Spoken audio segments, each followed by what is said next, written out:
Okay, so this next one is the Backrooms, which I Yeah. think is weird to call an urban legend. Totally agreed. It's a fully fictional story, and nobody even purported that it's real or anything. Like it was just created online. So this is a concept that started in a 2019 4chan thread about, and the thread was about unsettling images, and somebody said like, oh, post images that are like unsettling or make you feel like ill at ease. And in that thread, the concept of liminal spaces came up early and then caught on. So this is kind of an internet-y sort of term, liminal spaces, or at least this interpretation of it, of usually like bustling places being empty and feeling weird. So like an office full of empty cubicles, empty high school hallways, things like that. Now, this concept caught on and became really a big thing over on Reddit, which is the home of creepypastas, and got adapted into the concept of the Backrooms. It was said over on Reddit that you could pass out of reality in certain areas and end up in what they called the Backrooms, a seemingly endless maze of office rooms and office spaces. And what they initially referred to just like ending up in the Backrooms as no clipping into the Backrooms. You know what that is? I think so. I think, thought you might. Yeah, this is like a very video gamey Yep. term. So like, I'll just try to make it as dumbed down as possible because I'm not even sure that I could. Well, I have a really short explanation for it. It's like if Mario, if you know. It's like if Mario falls through the floor of a level, which can happen in some games. Like in Grand Theft Auto 5, you might all of a sudden like, you know, you crash your car into a wall and you perfectly hit the seam between two different parts of the wall and your character goes through it. Yeah. And then you're seeing the video game world from the bottom up. And Right. it doesn't look right from down there. Yeah. You're seeing the underside of that game's reality. Yeah, you've like passed through reality, and it was called that because you could turn off the clipping function on some games. Oh, I guess clipping is like how something has boundaries, right? Yeah. Like if there's clipping, like you can't walk through a wooden door. Right. You have to turn the knob and push it open, and then you can go through the open doorway. Mm-hmm. I guess if you turned off clipping, you could walk through the door. It has no more boundary to it than air. Yeah. So they called it no clipping. Gotcha. That you could just end up in the back rooms. Gotcha. So this is obviously a really fun and freaky concept, and people have run with it, and they've written stories about creatures that might live in the back rooms, different levels of the back rooms, and there are just like tons of stories and videos out there about them. And it seems like one of the earliest mentions of them in April 2019 by an anonymous user on a paranormal board on 4chan, which was in response to that post about unsettling places, is this one image that's taken at like almost like a Dutch angle, which is like sort of a diagonal angle of an office space with like those, you know, rectangular lights on the ceiling that are recognizable to a lot of people, that is cleared out of cubicles and everything, and has this like kind of weird yellow lighting.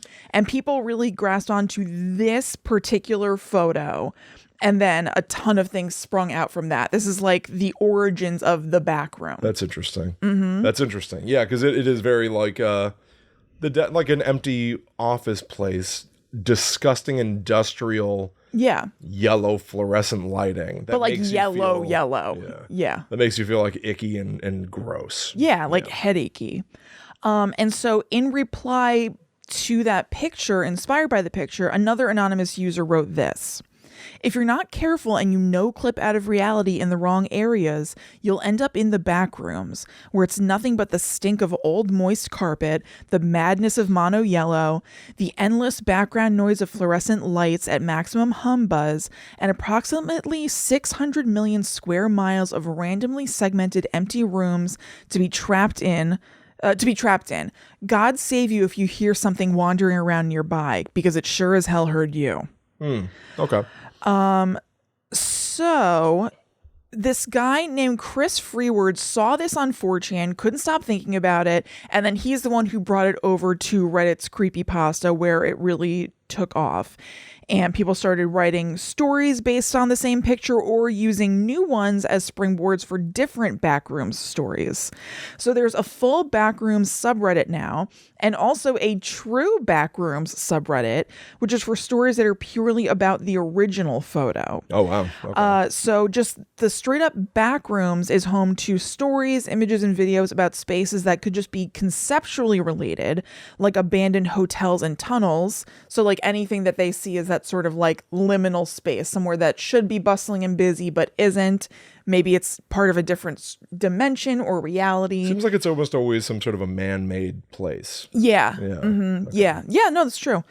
And then true Backrooms is only for stories based on the original photo, that yellowy photo, and then maybe adjoining rooms or hallways, but they all maintain that same yellow lighting vibe and office setting. Interesting. Yeah, it is interesting. And this guy who brought it over to Reddit, Chris Freeward, thinks that it's caught on because of the familiarity of the concept. Especially in the early 2000s, there were all these weird, like very 80s and 90s relics around that just sort of felt out of place, and they were oftentimes empty because of it. And a lot of us have seen that sort of thing before, and it is weird. An abandoned office building that's just sort of sitting there, an entire floor of a building that's not in use. Right. It does make me think of that urban legend thing, which I think we talked about in episode 13 a million years ago, the 13th floor. Ah, yeah. How some buildings have a 13th floor, it's just not in use. Right. It's sitting there. Yeah, it is empty. very much like that. Yeah. Yeah, really strange. And then I wonder if it could almost be like the uncanny valley concept, but applied to places instead of people. Yeah. Like it's unsettling, but intriguing at the same time. Like there's just something that's not quite right and not quite real about it. There is something, and like we've both worked in office buildings. I've worked late. I've worked on weekends. Oh, Where yeah. it's like a lot of office buildings are designed to be as almost like hollow and vanilla as possible. Yeah. This is why people decorate their cubicles. Because you've got to find some way to personalize this otherwise very generalized, corporate, tacky, hollow, industrial, like this desk works. It is solid. You put your computer on it, done. Right. It is beige. Like everything is kind of ugly. Yeah. And if you dim it a little bit, or if you remove all the furniture in this case, Totally. it gives it such an uncomfortable, there's not a chair to sit in. Yeah. Like you would have to just like, if you walked around trying to find your way out, like Blair Witch getting lost in the woods that seem to loop infinitely. Right. The hallways just be changing. You don't even have a log to sit on. Yeah. You have to sit on the same stretch of floor forever. Yeah. It's nothing. Totally. I used to work on Saturdays in an office building and nobody else was there, and I loved it. Yeah. I loved it. It was so fun. So fortuitously, this week they just announced that there is going to be a Backrooms movie from Kane Parsons, who's a YouTuber who has taken the concept and the original Backrooms, like yellow lit room that we were just talking about, and made videos of like weird creatures and things within the hallways and the rooms or whatever. Did you watch this short film? No. I have not seen it. My understanding of it is that it's like pretty ingeniously made, that like the constructed hallways are modeled. They're like 3D modeled, but then he has motion tracked the camera so that anytime that he sort of like moved his head to look around a corner, the movie character, it's almost like a found footage type feeling where you're just seeing this first person perspective. Yeah. Like it's very, it's not smooth moving cameras. It's a little bit of shaky cam. Yeah. Like you are the person who's running through this hallway. And so the camera will bob as your head bobs because you're running. Yeah. I mean, that's awesome.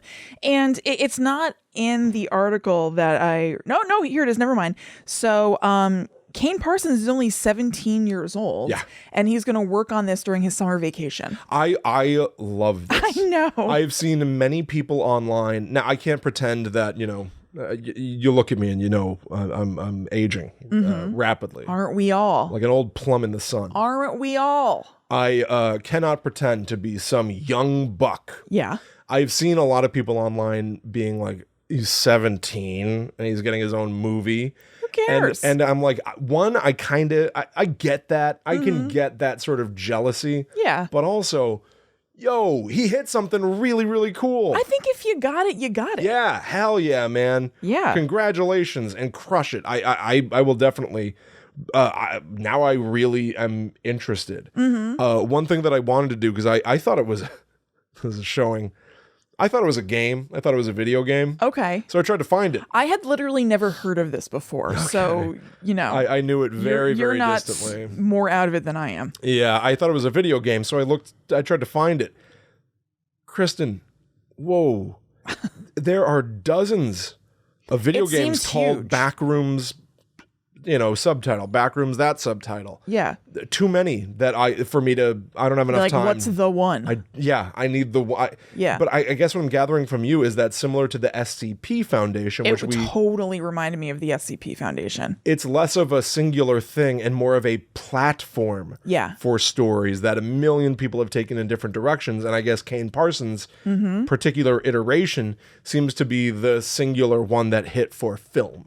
Yeah. Right. Yep. But somebody else might have the one that works for games. Exactly. A million people might have short stories that each individually really crush. But his is the one that's going to work for movies. Yeah. That's interesting. Yeah. It's very interesting. It seems like he's going to get to work with James Wan on it, which is totally awesome. That's amazing. I know.